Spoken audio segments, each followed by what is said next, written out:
I had no intention to build a website. I didn't know how to build a website. Like, I didn't know JavaScript or anything. And the fact that like my work is kind of impacting players on the other side of the world just kind of like boggles my mind sometimes.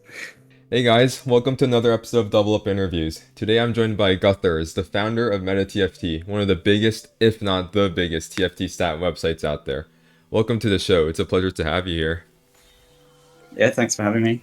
Yeah, it's been a long time. Yeah, I think I've been planning to do this for a little while, but got sidetracked a few times. Yeah, I'm glad you're here. So, for anyone new to the format, this isn't exactly like a normal, typical interview. I'll be talking with Guthers about MetaTFT and his arduous journey he went through, all while we play a game of Double Up. We have a lot to cover today, so I guess we can just dive into our first question. Yeah, let's go right now. All right, so I want to start from the very beginning. What was the inspiration behind this initial project? Um, so I played TFT since day one, since it was released, and I was pretty casual. Don't remember, like, I think maybe I got to like diamond in the first set. Mm-hmm. But I've always had like a passion for data, and I like loved like trying to figure out what the strongest board was, and just what the best comp I could force like over Yeah. and over and win games every single time. And so I wanted to kind of like discover new strategies and ways to play. And there wasn't any data for TFT for like the first two sets, I think. And Mm-hmm. then in set three, maybe, somebody like built this like screen scraping tool to like scrape data off of like match endgame screens and Oh, built their own really? website off that. And I like saw it and like loved it straight away. And I just spent like my lunch breaks at work like looking through the data, trying to find like what the strongest comps were. It must have been set two because and that was the first set where I hit Grandmaster, I think. Wow. And that was because I'd been looking through the data and like discovered that like the Inferno board seemed pretty strong. I wasn't like, I think I must have been like reading the data wrong. Like it was pretty like raw format and pretty low sample size and stuff, but it seemed to work. That's so cool. Let me just decide. Yeah, Yeah, what do build a you... bed. Okay. Oh, three-star mouth. Okay. Right, a Malphite.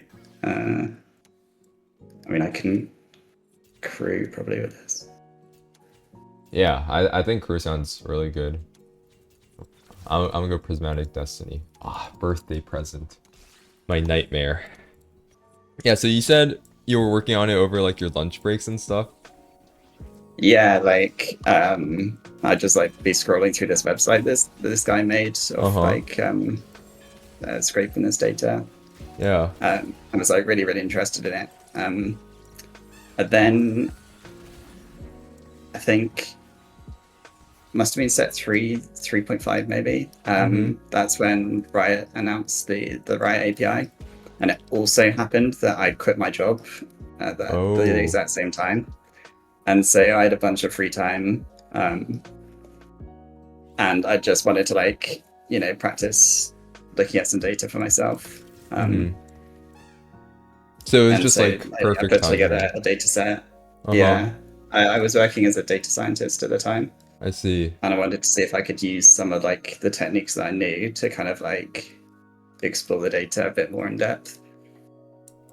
Um, That's really cool. and yeah, I put together like the first draft of it, showed my friends, and they're like, "Oh, you should make a website out of this." And so I did. So it was originally more like a side project, it seems like, right? Just some... Definitely, yeah. I had no intention to build a website. I didn't know how to build a website. Like, I didn't know JavaScript or anything. Like, it just when I showed my friends, like I've analyzed all this data. This looks strong. This like looks strong. They're like, oh, people would definitely want to see this. And that's kind of where I was like, okay, what's the next step for this? And yeah, Wow. that's So how MetaTFT was born. so in order to make MetaTFT, you basically learn how to make a website. It's by the sounds of. Yeah, from scratch, basically. Yeah. Wow, Um, that's insane. I did. I had maybe a month between one job ending and the next job starting, and in that month, like, I taught myself like very very basic JavaScript. The first iteration of MetaTFT did not look nice. It was very like rough on the edges. But yeah, like in that month, like I got something ready, and then started my next job, but kept working on it like on the side on weekends, just because it was fun for me, really. Yeah. Do, are you gonna go crew, by the way? Yeah, I'm going crew. Okay, What do I'll you just think? spam send you like sivers and shens Yeah, I've if not that's hit a cool. single severe, but I've also not been focusing. So Yeah, I mean that's I've totally not fine. used my free. I'm not the best at multitasking, so Yeah, I mean, this is, I've come to realize that this is pretty hard. So it's fine if you want to just focus on the questions a bit more. It's because yeah, I'm gonna get I it. also have trouble like focusing too, but I try my best. So you guys started in the March of 2020, right? If I recall correctly. Yeah, And yeah, then that sounds right. yeah, and after working on it about a year, you guys decided to go full time. How like scary was that? Yeah, so I kind of been seeing like people kept coming back to the website, and so Mm-hmm. I felt like it had potential. Yeah. I think before I went full time on it, I launched the Patreon, Okay. and the Patreon in its first month made like I don't know $300 or something. Mm-hmm. Um, I was like, if I downsize a few things, like I could probably live off $300 a month, and I had some savings, and Uh-huh. there was like a time in my life where I was like, I might as well, take a risk. Yeah. Still like fairly young. I don't know how old you are, but I was 27 or 28 around the time when I went full time on it. Uh-huh. Um, so it was a big step, but I think I've always wanted to like do something for myself, like whether it's like a startup or my own business or something. I thought this could be like a good go. I don't exactly know what part your I guess your co-founder Wyando takes into this. Was it like your solo decision or Yeah, so it was like a really informal project. So I Lando or see. Justin is his name. Mm-hmm. He helped me with the first analysis. He put together the data for me. Mm-hmm. He kind of like did this database just because that's kind of what he does as a job as well. Mm-hmm. So it was kind of like a joint project from day one, but it was mostly me kind of like doing the interface and the data kind of side of it, Yeah. at least for the first year. And then it was kind of like a solo decision. Justin still had a full-time job when I went full-time on it. Mm-hmm. And there wasn't any like expectation that he would join me or anything. So it was kind of like a decision for myself, but it's kind of worked out that Justin's become more and more involved in the project, like as time's gone on as well. Yeah. That is super impressive, making the jump to go full time. It was a really big step in like the Meta TFT's history, right? So the reason I went full time was to start the MetaTFT app, and that was a big project in itself. So yeah. Yeah. What do you think were like the biggest challenges back in those early days of Meta TFT, back in like set 3, 4, 5 ish? Biggest challenges, I think. I mean, one, it was like a big learning curve for me. That's true. Yeah. Learning how to like design a website from like scratch and like present a lot of like quite complex data. Mm-hmm. That itself was quite a challenge. Thank you. Of course. I think as well, like back in the early days, people weren't very like versed in understanding data. I think the TFT audience has come like a really long way in terms of like actually now people are getting better and better at reading and understanding data. Mm-hmm. And so I've been working with TFT data for ages, and like understanding all the kind of biases that are present in the data as well, and kind of like educating people about that, in what ways I can. A lot of it is kind of like the audience kind of educates itself at this point, but Mm-hmm. I think that as well has been a bit of a challenge. Um, but overall, like, there's nothing but been like super challenging. Oh, that's great to hear. So stuff about like understanding like TFT stats, right? You've been a high elo TFT player Mhm. yourself, so I'm curious whether that TFT knowledge helped you with, I guess, developing MetaTFT.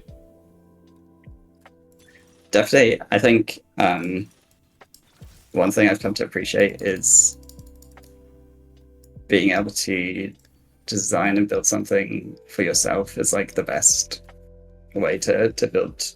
Um, like the fact that I'm a TFT player and like I play TFT every set, I know kind of what information I want to see, what's useful to me in game, Mm-hmm. and I think when you compare to like maybe other websites, if they're not TFT players or like people that are external, but they're trying to build something for a game where they're not the target audience, it's kind of harder for them to come up with the features that your users want. That's Um, true. so I think, yeah, being a TFT player has helped a lot.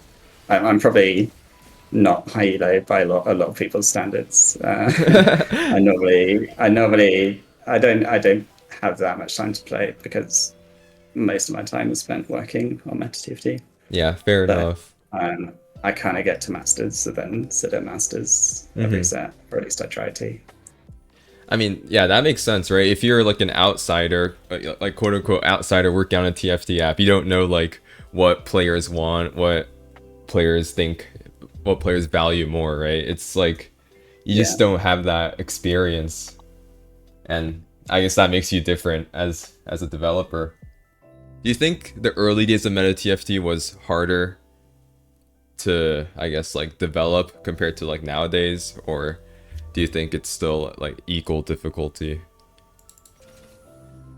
I think MetaTFT, the code base has got a lot more complex. Um, Oh. at the start, like it was very basic. I could kind of like make big changes; they'd have a big impact. Mm-hmm. Uh, there wasn't that much code that like I'd have to touch to make a change. Uh, it's a bit like TFT as a game as well. Like as it's gone on, I'm sure the TFT game code base has got more and more complex as well. So I'd say what was easier at the start was that I could make big changes and not really have to worry about things too much. Mm-hmm. As well, I didn't have as big a user base, so I could kind of like make big changes, and people kind of hadn't got used to the interface yet, and then kind of more receptive. So that was a bit easier. It was easier to like be flexible. Um, what's harder was that I didn't have the knowledge that I have today on like how to write code or how to design things. So that's kind of like changed as time's gone on. Like now I have a lot more knowledge. If I went back to where I was That's true.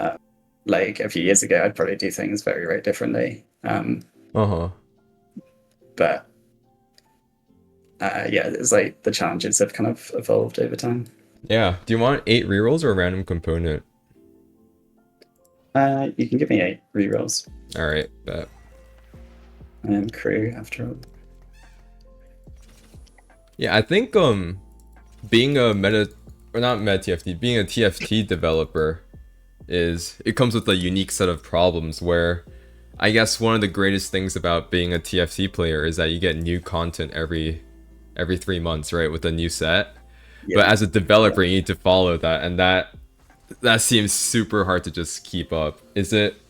yeah, Do you find definitely. it difficult, or it's like once you get It's all kind the of like units down, it's like okay, or it.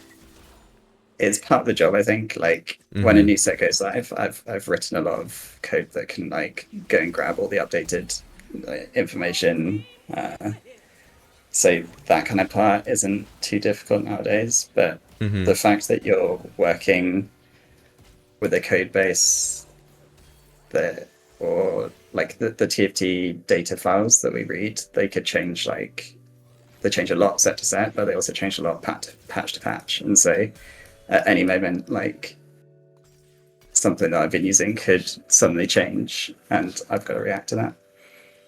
Yeah, Do you that's want true. Mangold or a random component? Um, I think I'll take a component. I don't know what you're playing. Yeah, I think I'm just gonna go level The 9 and then units. see how things Yeah. go. I think I'll play like some variation of like Twisted Fate and Zyra. Sure. Yeah, I mean, I really don't like birthday present because it makes me super dizzy, but it is what it is. Yeah, and you have to interview at the same time. But that's why I just wanted something like build a badge break and Wow, yeah, you know, that's pick smart. that That's phone and smart. just press the D key. Yeah, I mean, let's go back to MetaTFT. I'm sure, after spending so much time developing MetaTFT, you've probably run into some like insane bugs or like crazy some like issues. Were there any that stood out as like funny or frustrating? Because TFT, the game itself, like you often see some crazy bugs happening. So I was just curious. Yeah, I mean, when you're working with like the TFT data, it's never going to be super wacky or something. You're not looking at like a game and seeing things like actually happening in the game. Mm-hmm. I actually have a lot of empathy for the TFT team. Like, I understand like how easy it is to have bugs like come into your code base, and so like um, it's just something that happens. In terms of like funny, there's nothing like that immediately comes to mind. I think, like I said before, like anything could change patch to patch or set to set, Yeah. and you've got to be really on the ball when the new set goes live to like make sure we're keeping up with the changes and deal the information that people might want. Like how power ups worked was the big one this set. Um, Oh, so so I yeah, guess you just got to be on the ball. I guess with being the developer of MetaTFT, you're actually like pretty on point on like the new patches and what's happening, like a new meta and stuff like that, right? Because you gotta know what the audience is looking for, I guess. Yeah, a lot of that is comes on like the like day one of a new set. Like I try and see what people are asking about. Like, is it what's the loot table for the cash out trade this set, or Oh. what can I get from this augment? Like, what stats does this give me? And so a lot of like obviously we've got the comps page, but a lot of like traffic goes to like individual unit pages or our tables. Like yeah, a really good example is like how does Twisted Fate work? Mm-hmm. Um, I just need to keep my eye on the ball and like see what kind of questions people are asking, and then build a page ideally that can answer each question. Yeah, I just realized I don't actually know how Twisted Fate works either, so I might have to visit MetaTFT afterwards. So okay, I'm gonna go to the more the UI side, I guess, the user interface side. How'd you guys get to this like honey gold color with like a dark mode? Yeah, I Like, always knew it had to be dark. Uh, honestly, part of it was just random choice. It was a decision I made uh-huh. spur of the moment like 5 years ago, and it's kind of stuck ever since. I think the gold color is actually there's a lot of gold in the TFT UI, and I think I must have been inspired by that. Um, Mm. like the TFT UI has it's like this kind of dark green and then goldish highlights. I think the gold kind of came from that, and then the dark gray was just kind of a spur of the moment decision. It's actually got darker over time. Uh, Oh, really? I don't think I noticed. it was like it was quite a light grey, and then um, I got like feedback that actually it would probably be a lot nicer if it was a bit darker. So That's insane. So, do you think you'll get any darker? Or probably is not. it This is weird. it's already at its max? Yeah, Alright. You're 2 off Shen 3, 5 off Ziggs, it seems like. yeah. Yeah. I'm just gonna sit for a while and start rolling. Um, I realize I've not sent you anything, so let me know Okay, if I you want mean, some. it's not really your fault because I don't really know what I'm doing either. Okay, I think I mean I'm just going 9 right now, right? But like my yeah. board is just like purely built off birthday present, which I guess is what you're supposed to do. But yeah. Oh, there's a twist of fate. But we're both last pick. Yeah, unlikely we get that. Yeah. Well, what's like Probably. the? Sorry. I'm gonna go back to MetaTFT, but what's Yeah. like the proudest moment you've had since you started MetaTFT? Um, I think it's just, like being able to look in at like the site analytics and see like just how many people are using it. The fact that our biggest audiences at the moment are like Korea and Vietnam, and the fact that like my work is kind of impacting players on the other side of the world just kind of like boggles my mind sometimes. Um, so I do get some pride out of that. That like, That's actually crazy. yeah, Yeah, like it's. I can have like an impact on like millions of people visit the site like Mhm. every month, and so it's really hard to kind of like put those numbers into perspective sometimes. But when I do, that's kind of like where I feel pride, I guess. Yeah, I mean that's really impressive. It's like it went from like a small project to this website that like millions across the world use. That is Yeah. crazy. What was like the hardest, I guess, tool to make on the MetaTFT website?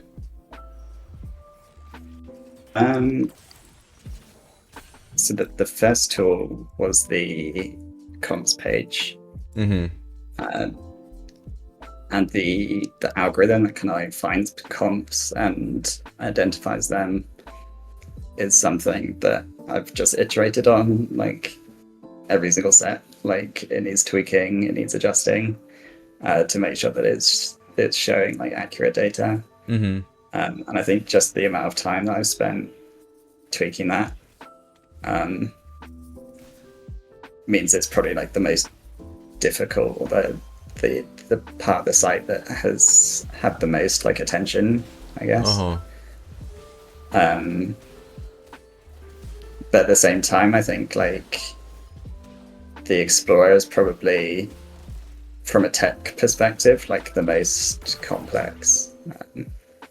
It kind of came a few years later, when I kind of knew I was doing a bit more. Mm-hmm. Um, but yeah, like the fact that it can make like real-time queries on matches that have literally just finished in the last like 10 seconds, and analyze millions of rows and calculate like stats on the fly, and still do that like in the space of a few seconds and give you the result. um, I think is quite impressive what it does actually. As actually, I didn't know it did everything that quickly. That's kind of crazy. I just got given 100 items. Yeah. Go quiet for a bit. Yeah, But no, that's totally fine. I was like looking at the items. I was overwhelmed too. yeah. Okay, I'm gonna roll down. I'm gonna try to hit some of your units because I've been like, oh, do you want Twisted Fate? Yeah, Twisted Fate would be good. If you're not, I think you're running them though. No, I already hit Twisted Fate too. So Okay. I'm good on Twisted Fate. Okay, they just gave me like 10 billion items. I Hold on.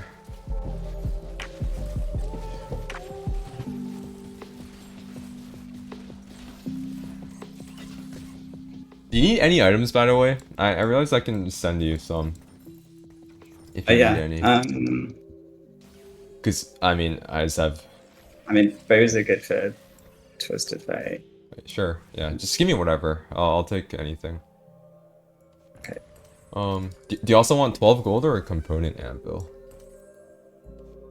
You can give me component anvil. I think I've got tons of gold. Alright, alright.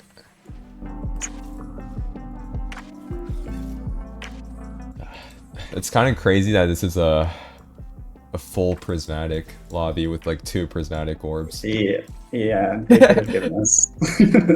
It's actually so many things. There's actually so many things. I like did my entire roll down and I still have like 30 gold left, which is not something you usually see, but I need to send you something. I'll look for these in for you.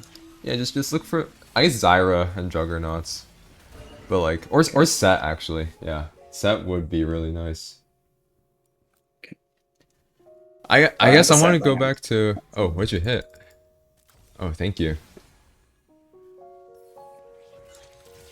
Is it 12 gold or a component anvil? Yeah, I'll take an anvil. Have a spare one. Yeah, I kind of want to go back to how you were able to turn, I guess, MetaTFT from something like a side project into like your full-time job now. Like, if someone was aspiring to do that, what would you tell them? What would you say? I think there was like a fair amount of luck involved. Like, I don't think I can kind of like understate that. Like, I was kind of like right time, right place in the fact that like I had so much free time, and the API was released at the same day, and I was playing this, and it kind of intersected with like my passion and like what I've been doing as a career. But that's not to say you can't do something like this for yourself. Like, I would just say, like, whether you're looking for a job in the space or you're looking to, you know, try and build your own website or something. Yeah. Just starting a project, having a project goes a long way. Like, if I was hiring, which I might be, I'm trying to decide about that. Like, but if you're a developer watching, maybe get in touch. But if I was hiring, then something that I'd really look for is somebody that had their own project, just about something they're interested in. Like, build something for yourself first of all, because that will motivate you to like build it and upkeep it and keep working on it. And that shows me, if I'm looking at that you're self-motivated, you can kind of like learn things on your own. You're driven. Like, there's a lot of like good signals that shows like a potential employer, if you're looking for a job. And even if not, like, it teaches you a lot along the way as well. Yeah. So I can't, I'd say like definitely have like build a project for yourself, like learn along the way. I think like it's a really valuable thing to do. Yeah, I mean, it sounds super important. How big's your team currently? Because I can't, well, I mean, I'm not a developer or anything, so I don't really have like a understanding of what it takes to run a website like MetaTFT. Yeah. So the team's just 2 of us. Really? Yeah. In terms of like development. Actually? Yeah. Wow, that's I'm genuinely shocked. That's crazy. So Justin does a lot of like the back end, making sure the databases run, and then I do a lot of the data stuff and the front end and bug fixes and like support people in Discord, things like that. It's a lot of work. Yeah. We're a small team, and that's kind of why. Yeah, that I'm actually still like trying to like process that. That is really crazy. All right. Well, I guess is there anyone you want to shout out? It looks like this game is about to finish. Was this really the last round? Wow. I think so. We're I'm sitting on 80 gold. I don't. Oh, I'm losing anyway. Might not be. Oh. Losing hard. Maybe I this will go think a my bit board might be able to 1v2. It might be a little too. Oh, never mind. It's Yumi. Yeah, it's over. Oh no. Okay. Yeah, in terms of shoutouts, I don't have anyone. I'd shout out MetaTFT. Give it a shot if you don't already use it. Try the comps page. Try the Explorer. They're like the ones I think like most people could get value out of. Where can people find you? Or I mean, I guess MetaTFT. Yeah. I do have a Twitter, but I very rarely tweet. I think the last thing was like a cat picture like a few months ago. I'm Dev Guthers on Twitter, but yeah, don't expect much there. Otherwise, yeah, just use the MetaTFT website, metatft.com. We got Discord there as well, which I kind of hang out in. Yeah. All right. Well, great. Thank you again for joining me, man. It was actually so fun talking to you. Yeah. No worries. I hope it was interesting. I might have waffled a bit, but we came first as well. True, we did go first. Yeah, crazy Malphite build a bud. Yeah. All right. Well, if you guys like this one, consider subscribing. I've got more interviews with great guests like Guthers on the way. That's it for now. Thanks for watching. I'll catch you guys next time.